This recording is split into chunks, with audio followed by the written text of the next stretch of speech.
साथियों, बहुजन समाज पार्टी की राष्ट्रीय अध्यक्ष, उत्तर प्रदेश की चार बार मुख्यमंत्री रह चुकी पूर्व सांसद, करोड़ों कमजोर मजलूम बेसहारा दिलों की आवाज आदरणीय बहन कुमारी मायावती जी हमारे बीच में पहुंच चुकी हैं। मेरी आप लोगों से पुरजोर अपील है कि उनका खैर मकदम करें, स्वागत करें। और अब मैं गुजारिश करूंगा बहुजन समाज पार्टी के मैनपुरी लोकसभा से प्रत्याशी श्री प्रसाद यादव जी, फिरोजाबाद लोकसभा से बहुजन समाज पार्टी के प्रत्याशी श्री चौधरी बशीर साहब, एटा लोकसभा से बहुजन समाज पार्टी के प्रत्याशी श्री मोहम्मद इरफान एडवोकेट साहब, ये आदरणीय बहन जी को तीनों साथी सोने का मुकुट पेश करके उनका सम्मान करें।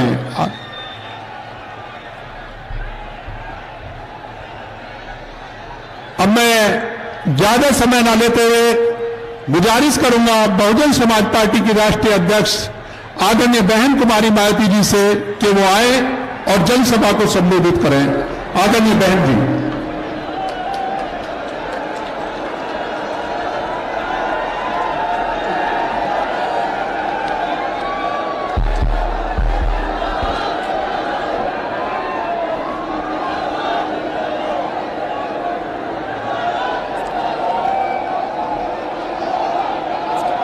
बीएसपी की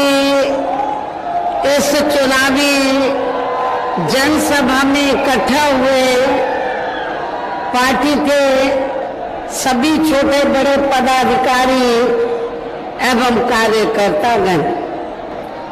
आज आप लोग देश में व यहाँ आपके उत्तर प्रदेश स्टेट में भी लोकसभा के लिए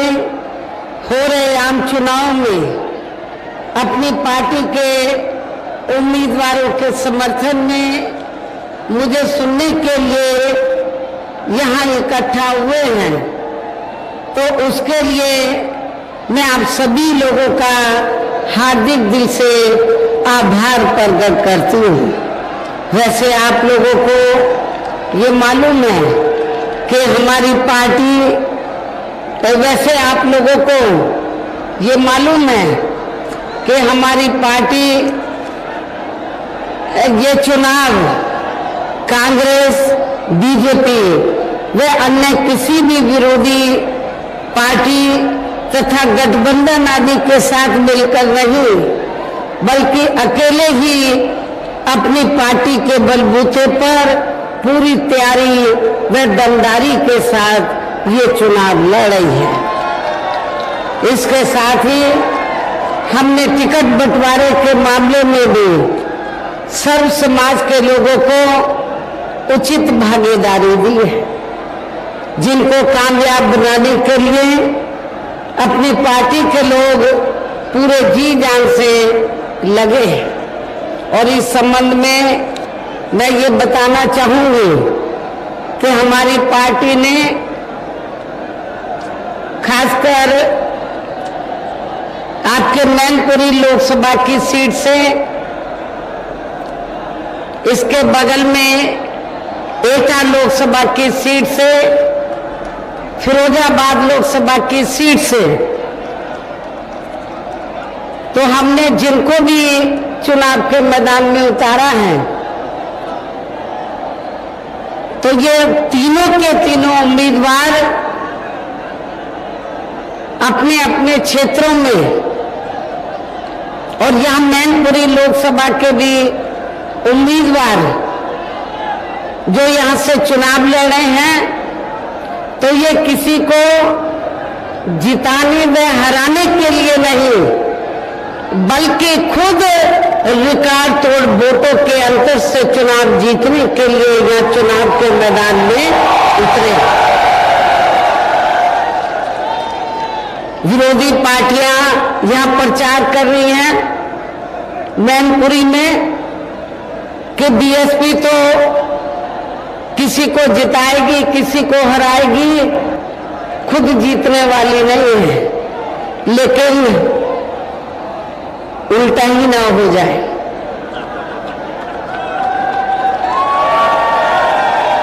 जो पार्टियां ऐसा कह रही हैं बीएसपी के बारे में, कई वही दोनों पार्टियां दूसरे और तीसरे नंबर पे ना चली जाएं। हालांकि आज यहां की इकट्ठा हुई अपार भीड़, वह भीड़ के भी जबरदस्त जोश को भी देखकर अब मुझे भी ये काफी हद तक भरोसा हो गया है कि पिछली बार की तरह इस बार भी आप लोग अपने प्रदेश से यहाँ लोकसभा चुनाव में अपनी पार्टी का बेहतर रिजल्ट जरूर लाएंगे। और इसके लिए अब मैं आप लोगों का ध्यान कुछ जरूरी बातों की तरफ दिलाना चाहती हूँ। और इस संबंध में विशेषकर मैं कांग्रेस, बीजेपी व इनके अन्य सभी सहयोगी दलों के बारे में ये कहना चाहूंगी कि आजादी के बाद शुरू में केंद्र व देश के काफी राज्यों में भी ज्यादातर सत्ता यहाँ कांग्रेस पार्टी के ही हाथों में केंद्रित रही है, किंतु इनकी अधिकांश मामलों में रही गलत नीतियों एवं गलत कार्य प्रणाली आदि की वजह से ही फिर इस पार्टी को केंद्र में काफी राज्यों की भी सत्ता से बाहर होना पड़ा है तथा यही स्थिति इनकी सहयोगी पार्टियों की भी बनी रही है, जिसके कारण ही फिर पिछले कई वर्षों से बीजेपी व इनके सहयोगी दल केंद्र एवं काफी राज्यों की भी सत्ता में काबिज हो गए, लेकिन इनकी भी ज्यादातर रही यानी कि भारतीय जनता पार्टी की भी ज्यादातर रही जातिवादी, पूंजीवादी, संकीर्ण, सांप्रदायिक व द्वेषपूर्ण नीतियों एवं कार्य प्रणाली आदि से तथा इनकी कथनी व करनी में भी काफी अंतर होने की वजह से अब ऐसा लगता है इस बार ये पार्टी भी यानी कि भारतीय जनता पार्टी भी केंद्र की सत्ता में आसानी से वापस आने वाली नहीं है, बशर्ते यदि ये चुनाव इस बार फ्री एंड फेयर होता है तथा आम चर्चा के मुताबिक वोटिंग मशीनों में भी कोई गड़बड़ी आदि नहीं की जाती है। और वैसे भी इस बार चुनाव में इनकी कोई भी पुरानी एवं नई चल रही नाटकबाजी, जुमलेबाजी व गारंटी आदि काम में आने वाली नहीं है, क्योंकि अब देश की जनता काफी हद तक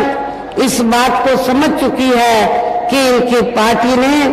अब तक देश के विशेषकर गरीबों, कमजोर तबकों, मध्यम वर्गीय एवं अन्य मेहनतकश लोगों को जो इन्हें अच्छे दिन दिखाने के असंख्य प्रलोभन भरे वायदे किए हैं तथा अनेकों हवाई व कागजी गारंटी आदि भी दी है, तो उनका जमीनी हकीकत में अभी तक इन्होंने लगभग 1/4 हिस्सा भी कार्य पूरा नहीं किया है, बल्कि इसके स्थान पर इनका ज्यादातर समय व ताकत भी या इनके अपने चहेते रहे बड़े बड़े पूंजीपतियों एवं धन्ना सेठों को ही ज्यादा से ज्यादा मालामाल व धनवान आदि बनाने में तथा इन्हें हर स्तर पर छूट देने में व बचाने में ही लगी रही है, जिनके अधिकांश आर्थिक सहयोग से ही ये पार्टी व अन्य पार्टियां भी अपना संगठन चलाती हैं तथा चुनाव आदि भी लड़ाती हैं, जिसका काफी कुछ खुलासा बॉन्ड की आई रिपोर्ट से भी हो जाता है। इसके साथ ही अब ऐसा लगता है कि कांग्रेस पार्टी की तरह ही बीजेपी ने भी केंद्र की तमाम सरकारी जांच एजेंसियों का ज्यादातर राजनीतिकरण ही कर दिया है। इसके अलावा देश के किसान वर्ग भी वर्तमान बीजेपी की सरकार में शुरू से ही अपनी विभिन्न समस्याओं को लेकर काफी ज्यादा दुखी वे परेशान रहे हैं और अभी भी हैं। जबकि यूपी में 4 बार हमारी पार्टी की रही सरकार ने इनके हितों का भी हर स्तर पर विशेष ध्यान रखा है। आपके उत्तर प्रदेश में जिस क्षेत्र में भी जो भी खेती होती है तो उनको खेती करने के लिए हमने समय से सस्ते साधन उपलब्ध कराए और उनकी फसल का भी उचित दाम दिया है। ये भी आप लोगों को मालूम है। इतना ही नहीं बल्कि केंद्र में पूर्व की रही कांग्रेसी सरकार की तरह ही वर्तमान भाजपा सरकार में भी इनकी जातिवादी, हीन, सांप्रदायिक एवं पूंजीवादी सोच व नीतियों के चलते ही पूरे देश में सर्व समाज में से खासकर गरीबों, दलितों, आदिवासियों, पिछड़े वर्गों, मुस्लिम एवं अन्य धार्मिक अल्पसंख्यक समाज के लोगों का भी पूर्ण रूप से विकास व उत्थान आदि नहीं हो सका है। और इस संदर्भ में वैसे आप लोगों को ये मालूम है कि पूरे देश में यहाँ दलितों, आदिवासियों एवं अन्य पिछड़े वर्गों का सरकारी नौकरियों में वर्षों से अधूरा पड़ा आरक्षण का कोटा भी अभी तक पूरा नहीं भरा गया है। विशेषकर SC व ST वर्गों के सरकारी कर्मचारियों का पदोन्नति में आरक्षण भी अब काफी हद तक प्रभावहीन ही बना दिया गया है। और इससे भी ज्यादा दुख की बात यह है कि जब आपके उत्तर प्रदेश में समाजवादी पार्टी की सरकार थी तो इस सरकार ने तो इन वर्गों के कर्मचारियों का पदोन्नति में आरक्षण ही बिल्कुल खत्म कर दिया था। साथ ही केंद्र व राज्यों में भी विरोधी पार्टियों की रही सरकारों ने इन सभी वर्गों को प्राइवेट सेक्टर में आरक्षण दिए जाने की व्यवस्था किए बिना ही इनकी सरकारों के ज्यादातर सरकारी कार्य अब प्राइवेट सेक्टर के जरिए ही इनके बड़े बड़े पूंजीपतियों व धन्ना सेठों आदि को ही दिए जाने के कारण अब इनको पूरे देश में आरक्षण का बहुत कम ही लाभ मिल पा रहा है। इसी प्रकार इनका अन्य और मामलों में भी शोषण व उत्पीड़न आदि होना अभी तक भी बंद नहीं हुआ है। इसके साथ साथ मुस्लिम व अन्य धार्मिक अल्पसंख्यक समाज के लोगों की भी हालत हर स्तर पर यह काफी ज्यादा खराब व दयनीय हुई बनी हुई है, जिसका काफी कुछ खुलासा बहुत पहले ही सच्चर कमेटी की रिपोर्ट में भी किया गया है। इतना ही नहीं बल्कि पिछले कुछ वर्षों से केंद्र व अधिकांश राज्यों में भी बीजेपी व RSS की सरकारों के चलते हुए अब इनका विकास एवं उत्थान आदि होना भी काफी हद तक बंद सही हो गया है। आए दिन इन पर खासकर हिंदुत्व की आड़ में हो रही जुल्म जाति भी यह काफी ज्यादा चरम सीमा पर पहुंच चुकी है।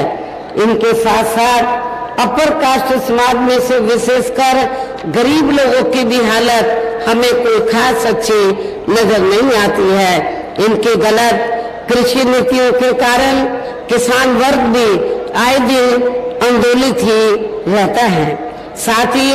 इनकी गलत आर्थिक नीतियों की वजह से देश की अर्थव्यवस्था पर भी इसका काफी बुरा प्रभाव पड़ा है,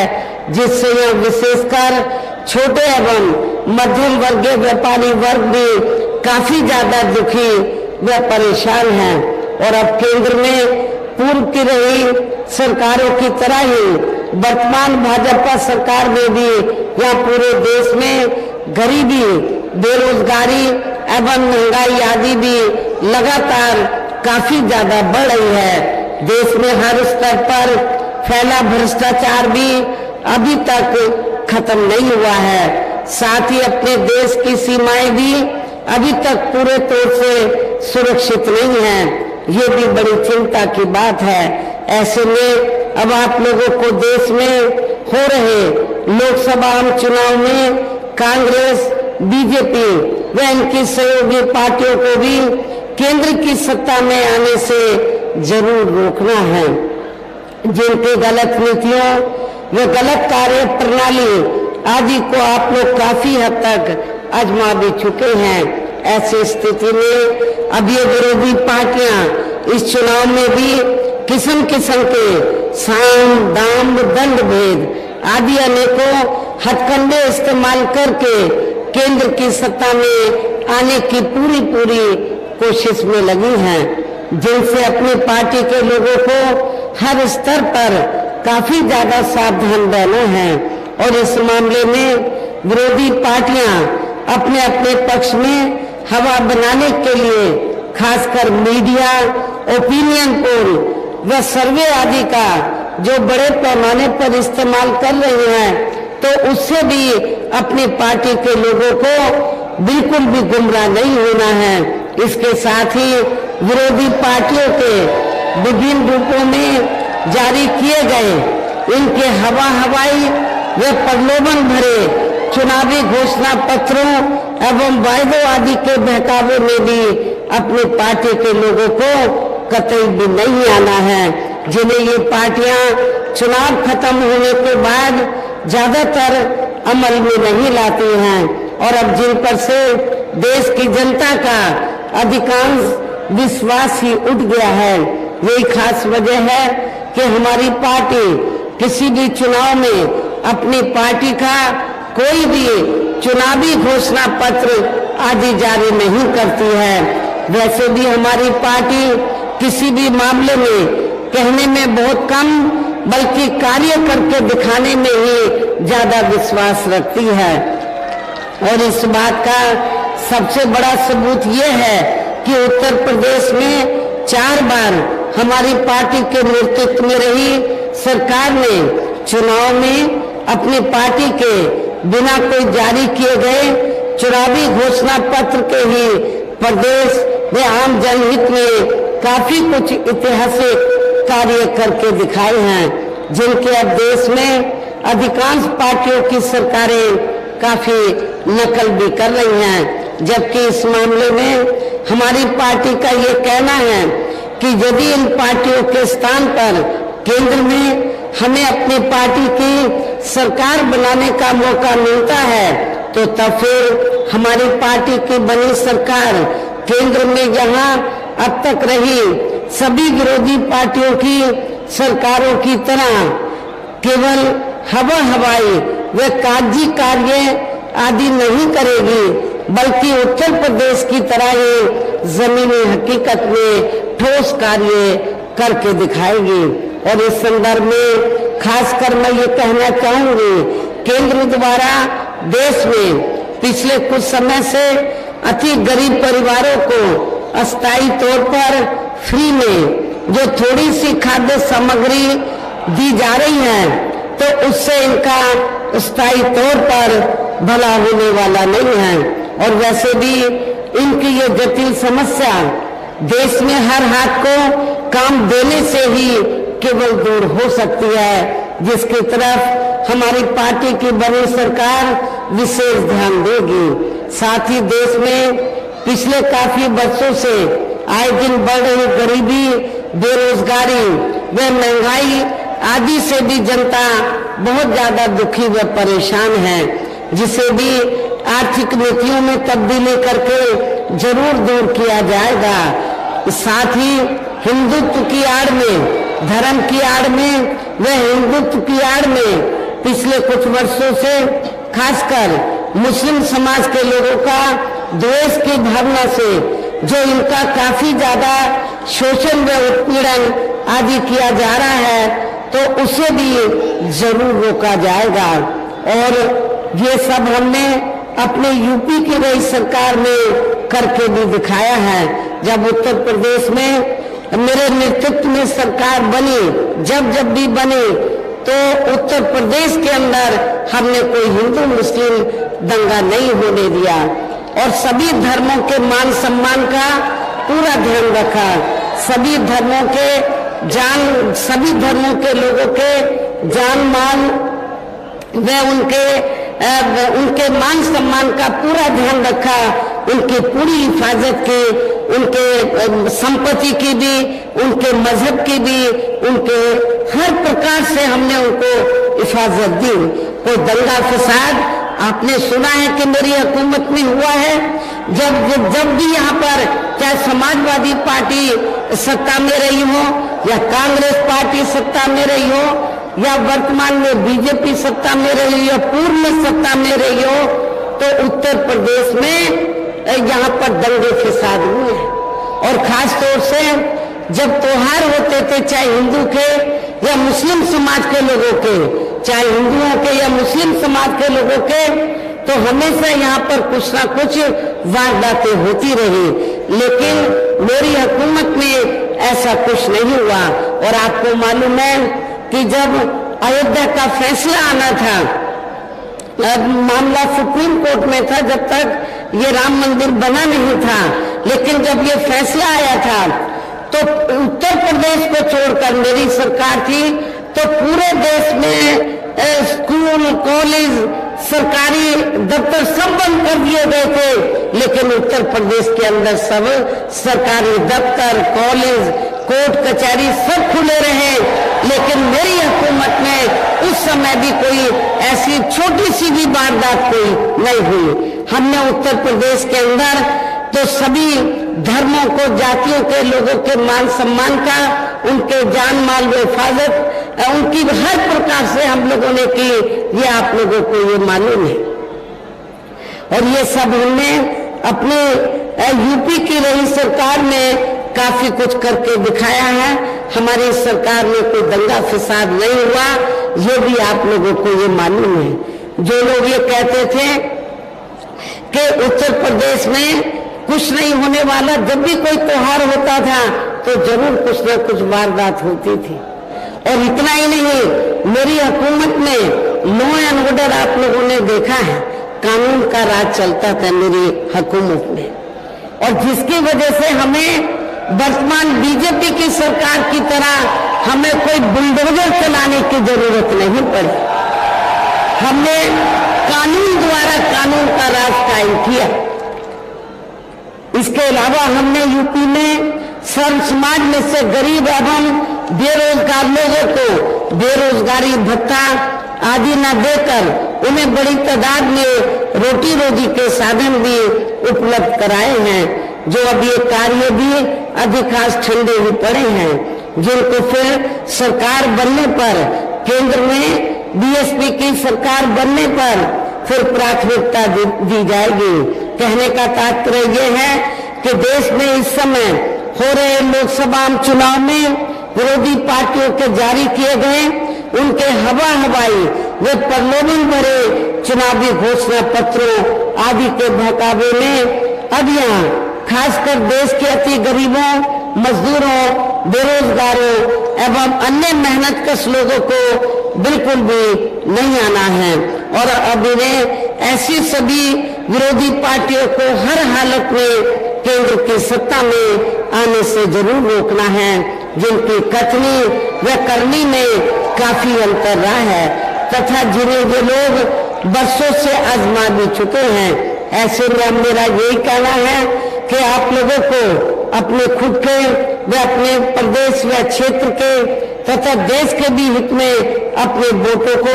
यहाँ कांग्रेस, बीजेपी व अन्य विरोधी पार्टियों को न देकर केवल अपनी